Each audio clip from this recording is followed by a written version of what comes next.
имрӯз дар ноҳияи Деваштич чорабинӣ иттилоотӣ барномаи бизнес шогирдтайёркунӣ дар минтақаҳои деҳоти вилояти Суғд дар байни занон, ҷавонони бекор, ҷавонони аз муҳоҷират баргашта, ҷавонони депортгашта баргузор гардид, ки он аз тарафи ташкилоти ҷамъияти МИР баргузор карда шуд. дар он ҳозирин асосан занҳои хонашин ва ҷавонони бекормонда фикру ақидаҳои худро нисбати ин барномаи пешниҳод кардашуда баён намуда ба саволҳои худ аз ҷониби масъулин посух гирифтанд. дар ноҳияи Деваштич ҳунармандон бисёр аст, аммо набудани корхона ва таҷҳизотҳои зарурӣ мушкилии асосӣ маҳсуб мешавад. аз ин рӯ сокинони ноҳияи Деваштич наметавонанд фаъолияти соҳибкориро ба роҳ монанд.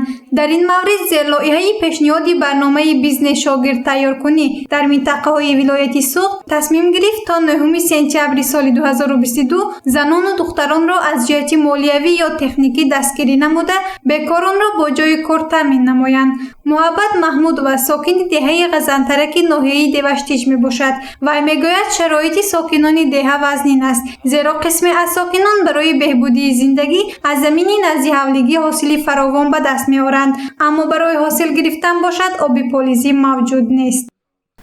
Муҳаббат камбудӣ бисёр ҷои қишлоқ шароит нашуд барои корхона кушодан, корхона не мӯризам бекор аз ҷаври беобӣ ҳама шароиташ баъздин. барои ҳамин мехоҳем ки муҳим ҳамин ташкил куниму дӯзандагӣ ба се шароиту завод кушоем. мақсади муҳим ҳамин.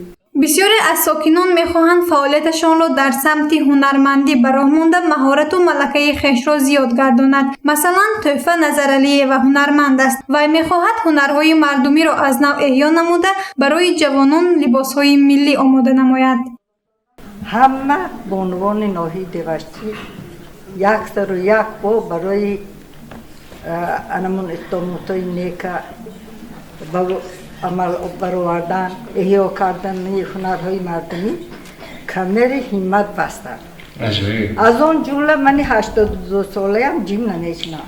ман оилавӣ ташкил кардаги эҳё кардани ҳунарҳои мардумӣ, тӯпи дӯзӣ, гулдӯзӣ, кашидадӯзӣ, катакча дӯзӣ ҳама намуд. ҳамон он даме ки ман студент будуму ироқӣ медӯхтуму куртаҳои ироқӣ барои мардон ана ҳамуна ташкил кардаги барои ҷавоно ки дӯхта тиян ҷавоно бипӯшанд.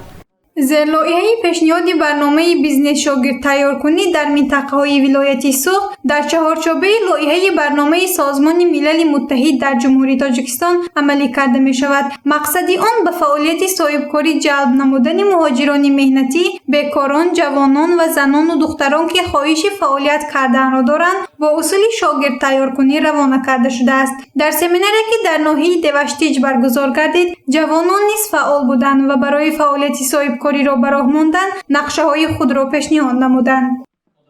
дар имрӯзе чорабинии иттилоотӣ ки аз тарафи ташкилоти ҷамъияти МИР ва барномаи Созмони Милали Муттаҳид дар ноҳияи мо баргузор гардид, оиди лоиҳа ва зерлоиҳа шинос гардидем.